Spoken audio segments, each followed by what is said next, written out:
आज मैं कामाक्षी सिंह आपको सुनाऊंगी हरिशंकर परसाई द्वारा लिखित एक व्यंग सहानुभूति के रंग। शायद ये हड़बड़ा देने वाली मार्मिक खबर दुनिया में नहीं फैली कि मेरी टांग की हड्डी टूट गई। अखबारों में बहुत सी व्यर्थ खबरें, छोटी छोटी बातें छपती रहती हैं। कहीं अफ्रीका की स्वतंत्रता का मामला, कहीं पश्चिम एशिया में शांति, कहीं परमाणु अस्त्र परिसीमन। मगर मेरी टांग टूटने की खबर को जानबूझकर दबाया गया। इसमें मुझे कुछ विदेशी और देशी शक्तियों का षड्यंत्र मालूम होता है। मॉरिशस में विश्व हिंदू सम्मेलन करने से क्या फायदा? मेरे पास अभी तक शिव सागर राम गुलाम की चिट्ठी नहीं आई। मैं मॉरिशस विश्व हिंदू सम्मेलन में जा रहा था, पर रवाना होने के 3 दिन पहले मेरी टांग टूट गई। मैं पूछता हूँ, और किसी हिंदी लेखक की टांग टूटी? कौन अपनी भाषा के लिए टांग तोड़वाता है? मेरी इस टूटी टांग का हिंदी आंदोलन में बड़ा महत्व है। मैंने अच्छा नहीं लिखा तो कम से कम अच्छी टांग तो तुड़वा ली। वे कितने घटिया लेखक हैं जो ना अच्छा लिखते हैं ना हाथ पांव तुड़वाते हैं। किसी दुर्घटना से या नुकसान से बेचारा लेखक क्या चाहता है? थोड़ा प्रचार। मैं यह कब कहता हूँ कि मेरे महान लेखक के रूप में प्रचार किया जाए? कुल यही तो चाहता हूँ कि टांग टूटने की खबर फैले, और प्रसंगवश यह है कि मैं लेखक हूँ। दुर्घटना से मैंने खुद कवि बनाए हैं। मैं एक अखबार में काम करता था। एक सज्जन कविता लिखते थे, पर उन्हें कोई कवि नहीं मानता था। एक रात उनके घर चोरी हो गई। मैंने इस समाचार का शीर्षक दे दिया, कवि के घर चोरी। दूसरे दिन वे मेरे पास आए, बहुत खुश थे। कहने लगे, मैं आपका एहसान जीवन भर नहीं भूलूंगा। मैंने कहा, क्या आपके घर चोरी का सामान आ गया? वे बोले, नहीं, मैं तो इसलिए आपका आभारी हूं कि आपने मुझे कवि के रूप में मान्यता दी, मेरा नाम फैलाया। उन्हें अपनी चोरी गए माल का कतई दुख नहीं था। चला गया 3-4 हजार का माल तो क्या हुआ, पर इतने से नुकसान से कवि के रूप में विख्यात तो हो गए। वे तो कुत्ते से कटवा लेते, जिससे छपता कवि को कुत्ते ने काटा। वे फांसी लगा लेते, जिससे छपता कवि द्वारा आत्महत्या।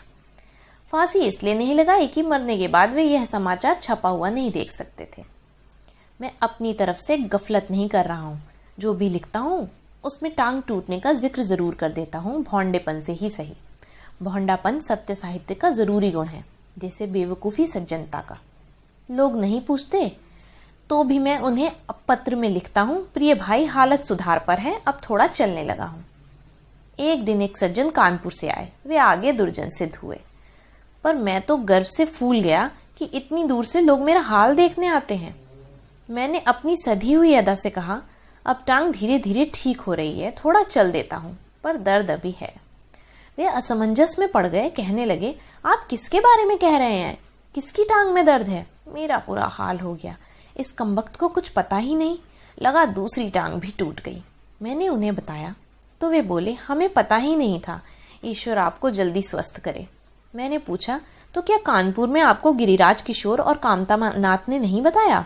वे बोले, नहीं, हम तो इन्हें नहीं जानते। मेरे साथ ये दोनों लेखक भी ढेर हुए। कानपुर में ये क्या भाण झोंकते हैं, कोई इन्हें जानता ही नहीं। कानपुरी कहने लगे, हम तो लड़की की शादी तय करने आए हैं, अमुक तिवारी जी के लड़के से। हमें बताया गया कि तिवारी परिवार को आप अच्छी तरह जानते हैं, सोचा आपका मत भी ले ले। मुझे गुस्सा आया। एक लेखक की टांग टूटी है और लोग शादियां रचा रहे हैं। सोचा, इनकी लड़की की शादी कटवा दूं, कह दूं कि लड़का शराबी जुआरी है, पर इतना नीच होने की सामर्थ्य नहीं जुटा पाया। कुछ लेखक तो सहज ही निष्प्रयास नीच हो लेते हैं, मुझे उनसे ईर्ष्या होती है। मैं जो कुछ प्रचार कर रहा हूँ हिंदी के लिए, यह हिंदी की टांग है जो टूट गई। जैसे एक आदमी हमारे शहर की नाक है गो छिनकी हुई, विभत्स रस। कल जो भले आदमी आए थे वे कहने लगे, अमुक साहब से आपके घर का पता पूछा तो उन्होंने नहीं बतलाया, सुना था वे आपके मित्र हैं। मैंने कहा, कोई बात नहीं, मैं ऐसा नहीं करूंगा। उनके मरने पर मैं आपको यह बता दूंगा कि उन्हें किस मरघट ले जा रहे हैं। जिन्होंने उन्हें पता बताया था उनका नाम उन्होंने बताया, तो मैंने कहा, उन्हें मेरी टांग टूटने से दुख होगा, मैं जानता हूं, पर उन्होंने मेरी हल्की सी निंदा भी की होगी, मेरी ये कमजोरियां बतलाई होंगी। उन सज्जन ने कहा, आप ठीक कहते हैं, पर आपने कैसे जाना? मैंने कहा, मैं आदमी को जानता हूं, उन्हें तो और अच्छी तरह से जानता हूं। हाँ, खालिस सहानुभूति नहीं दी जाती, तेज होती है, जीभ जल जाती है। निराला की मृत्यु के बाद प्रयाग के एक सुनामधन्य लेखक से मिला तो वे कहने लगे, बेचारे निराला जीवन भर दुख भोगते भोगते आखिर मृत्यु को प्राप्त हो गए।